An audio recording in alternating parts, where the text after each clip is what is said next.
think I'm missing something. Here we are. So I'm a fan of mushrooms. I think the hat was too much. Hello, welcome back to my channel. My name is Grace. It is lovely to have you here. You may have gotten the vibe from me in other videos that I think mushrooms and fungi are pretty cool. I have a lot of kind of mushroom decorations around. This is a mushroom jumpsuit.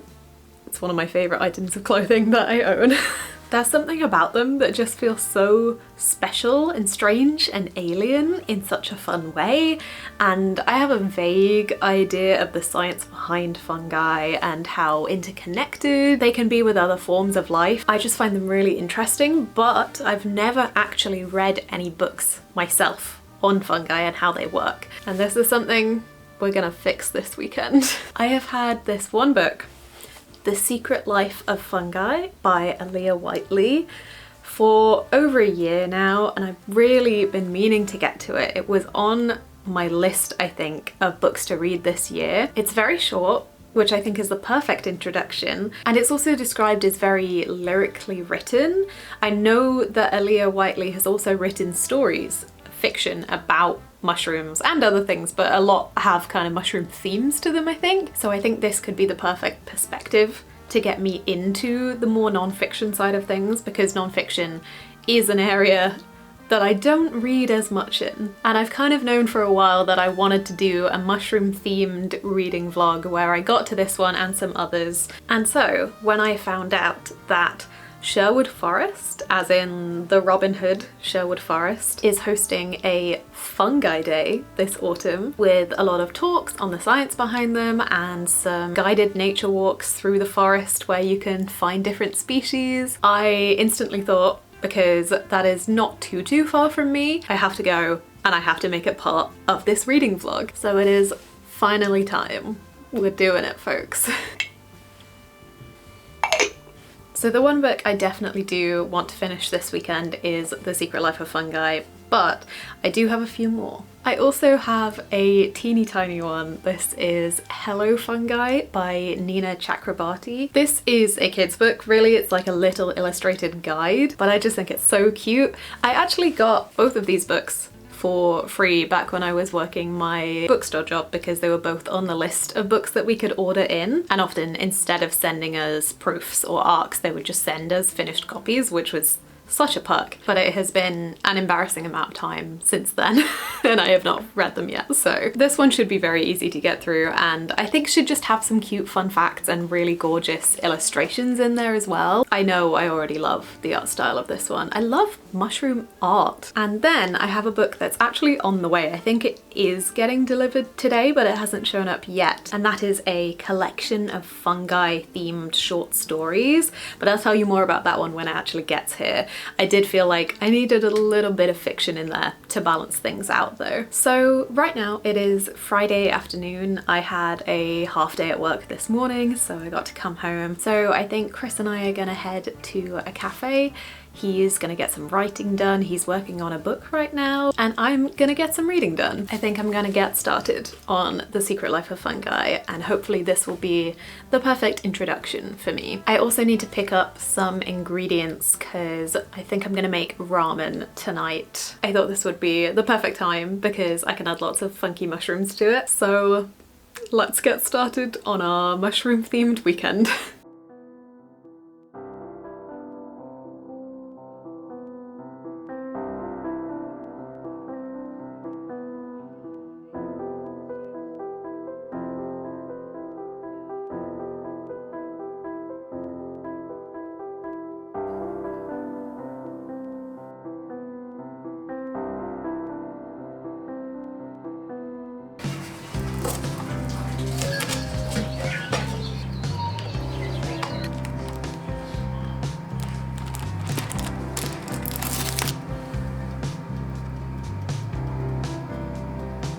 This is so fun.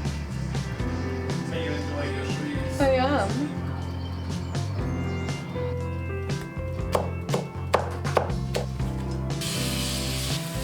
Like, you know, not...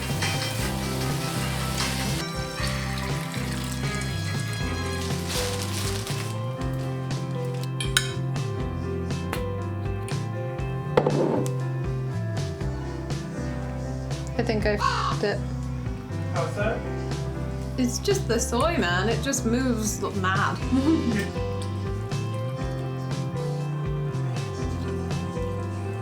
We go, oh, the apocalypse is coming.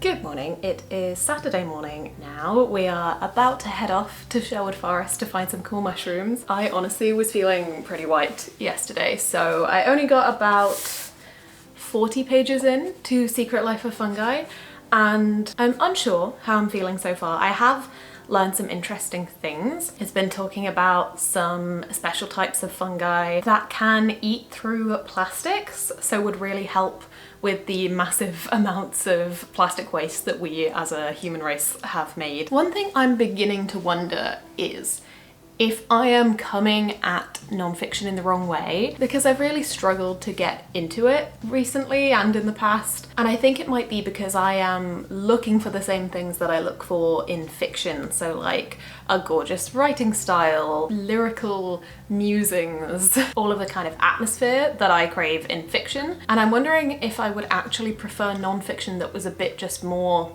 cut to the chase, tell me the facts. I really think I need to experiment with some different kinds. One book I definitely want to read is Entangled Life by Merlin Sheldrake, which I found out through researching for this video. That book is written by the brother of Cosmo Sheldrake, who is a music artist that Chris and I both really like. He makes really weird kind of music that's always very nature related, and he's made some mushroom inspired songs. And I found this out because I was searching on Spotify for like audiobooks I could listen to do with mushrooms. And one of the first things that came up was a song called Entangled Life that Cosmo Sheldrake had clearly made to tie in with the book that his brother had written. That's just so wild to me. What a cool, talented family. So that's another one I definitely want to get to. I've heard very good things about it, but I've always been a little bit scared because I know it's quite scientific, but maybe I would be more interested by that. Oh, also, tangent, ramen was great. I did add too much soy sauce. I'm always a little heavy-handed with the soy sauce. I think Chris really liked the oyster mushrooms. I'd never had them before, I don't think, and they were very chewy. Chewier than I expected. I did really like them, but it was a minute to get my head around. They've actually mentioned a mushroom recipe in this one that sounds really good. It's for like a mushroom stew with cheese dumplings, and I was thinking I could make that, but you need a slow cooker and we don't have a slow cooker, so alas. And another thing I realized I've been silly. The fiction short story mushroom book that I had mentioned earlier is not actually coming this weekend. I totally misread when it was arriving, but Chris managed to find it for me on Everand, so I'm still gonna manage to read it. This collection is called Fungi, and it's edited by Oren Gray and Sylvia Moreno Garcia, who I have never read a book by, but I've been meaning to for quite some time. This is a collection of mushroomy themed stories by a lot of different authors, and I think it will be a good way for me to dip my toe into some of these writers, because one thing I noticed while hunting for books for this video is that there's a lot of horror around fungi fiction, and I don't usually cope well with horror. I'm very easily scared, so I didn't feel like I could commit to an entire book for this, but I'm hoping if I just dip my toe into some short stories, I can kind of feel out the vibes of what will be too scary for me, and then maybe find some authors from this collection that I would then like to read longer works from. So we're gonna head off to Sherwood Forest now, and I'm hoping I can start that collection on the way. It's a reasonably long journey for us, not crazy, but a decent chunk of time. I'm hoping I can get a short story or two in on the way and then go on a lovely little mushroom walk. Oh, before I go, I have to show you this top. You can't really see because of my dungarees. It's a mycelium top. My parents got it for me and I love it. It feels like the perfect one for today. So let's get going.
So, I have some thoughts.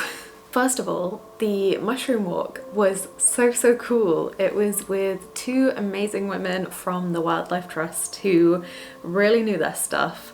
They pointed out so many different kinds of fungi that I just never would have seen if we had been going on a walk on our own. And I definitely would have had no idea what they were if I had seen them. It was also really cool because there were a few things that I had read even just from the start of this that came up. They would mention a fun fact and I would think, oh, I know that, I just found that out from this book. Very simple things like that a mushroom walk where you don't forage, you don't pick up the mushrooms, is called a foray when you're just looking for them and identifying them. And they also mentioned a man, the oldest mummy in Europe, I believe, who was found in a glacier, and they mentioned it in this book, and he had two different types of mushroom on him at the time.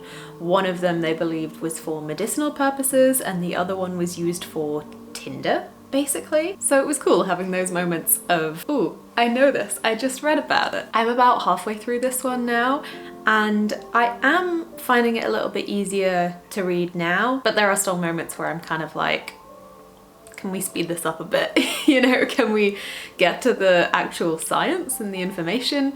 And I know that maybe that isn't the point of this book and I've maybe just kind of picked something that probably isn't to my taste. I think Aaliyah Whiteley can really write and I'd be interested to read her fiction.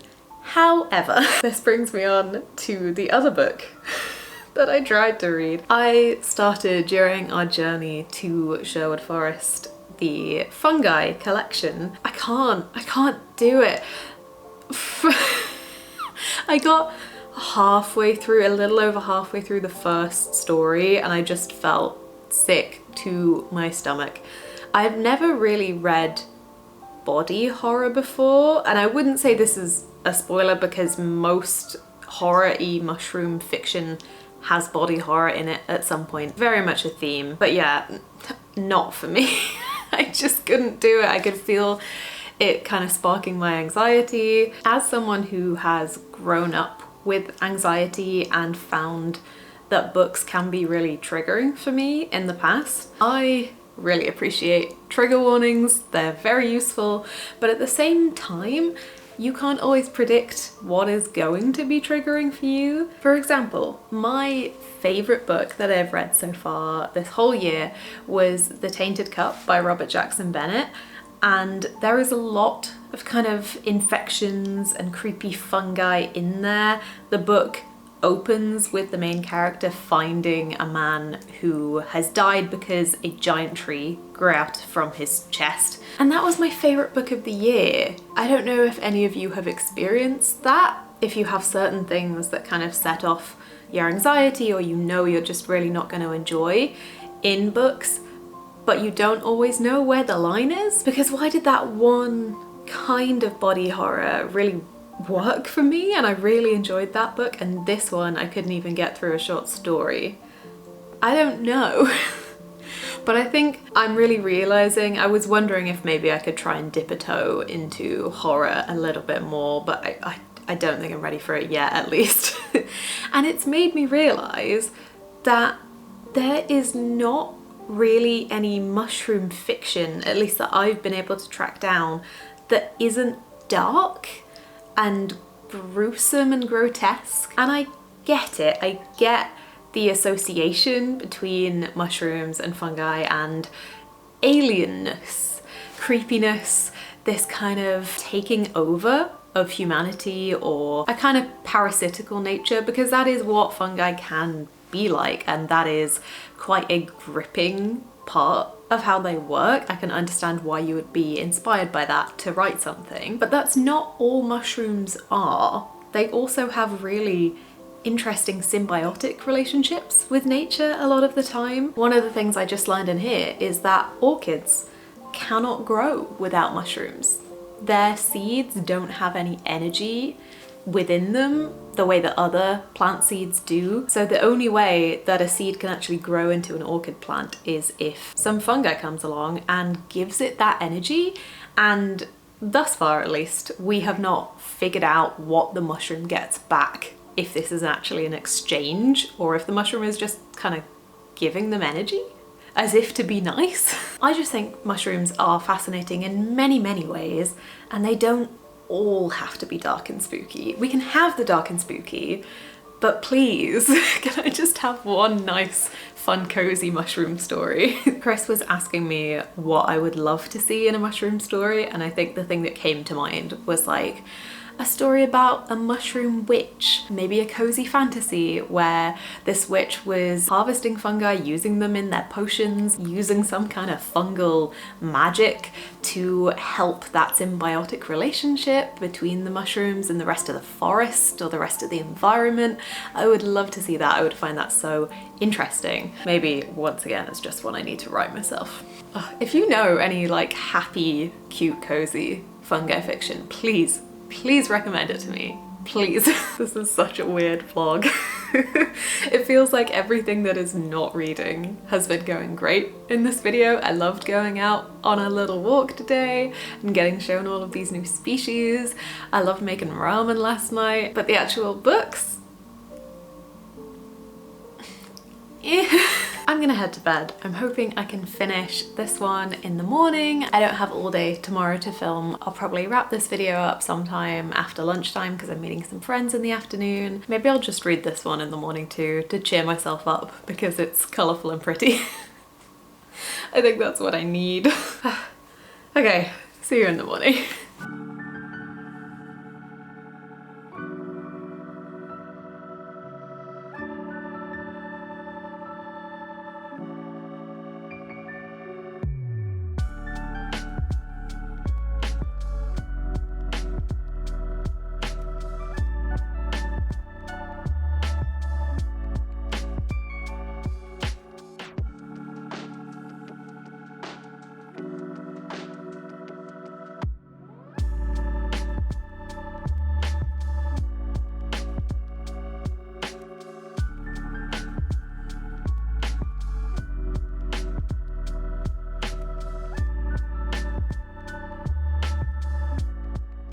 Hello.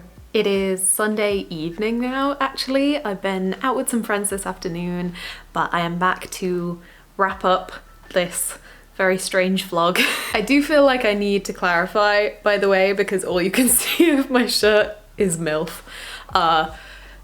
It's froggy. At the bottom it says, "Man, I love frogs." So just some context for you there. I have finished The Secret Life of Fungi by Aaliyah Whiteley. I also read Hello Fungi by Nina Chakrabarti earlier today. I needed a little bit of a pick-me-up, so I actually read this one to Chris because it's basically a picture book. It was very easy to get through. I love the illustrations in here. Very much an introduction to fungi, but very cute if you have kids and you would like to get them into mushrooms. It's definitely a good one to go for. This one, it wasn't bad. I think it wasn't my taste. I think for me, it felt like I was getting an interesting piece of information every kind of 3 to 5 pages, and then the rest was padded out with kind of philosophy and nice, pretty writing, which isn't bad, it just wasn't what I was looking for. I wanted the fun facts, you know, I wanted to be able to come away from this with loads of fun mushroom information that I can rant at people about even though they don't care.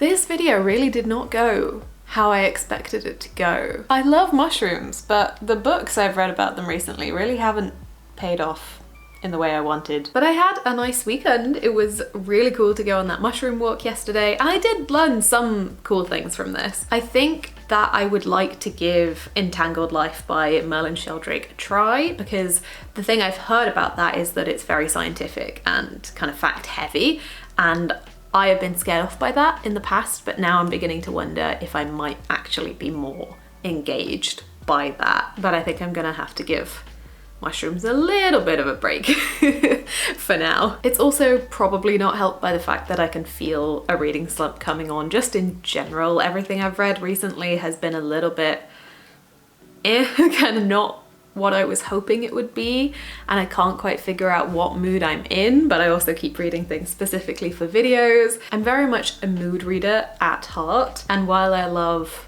that making this channel has made me read a lot more than I normally would and pushed me out of my comfort zone in some ways that I wouldn't have expected. I think I maybe need to just mood read for a minute. I've almost forgotten how to do that, it feels like. Anyway, I'm going totally off topic here. If you have read any mushroom books that aren't very scary, very spooky, that feel more light and fun and light and fun and fluffy, then please let me know, because I desperately want to read something like that. Mushrooms are creepy. I'm so down for creepy mushroom stuff. I just also want some wholesome mushroom stuff as well. We can have both. But anyway, thank you for following along with this bit of a mess of a vlog. I hope that you enjoyed seeing some cool mushrooms at the very least. And maybe you could go out on your own little mushroom foray and find some new mushroom species that you've not seen before. I really recommend just going on like quite a slow walk and really paying attention to your surroundings. Maybe paying close attention to any dead kind of logs and twigs. I feel like autumn for me is, of course, spooky season, but also definitely a season for me to kind of get back in touch with nature and really appreciate it. So I would recommend taking advantage of mushroom season while it is here. But I hope that your autumnal reading has been going a bit better than mine has so far. I hope you are having a wonderful day whenever you're watching this, and I will see you in another video very soon. Bye bye.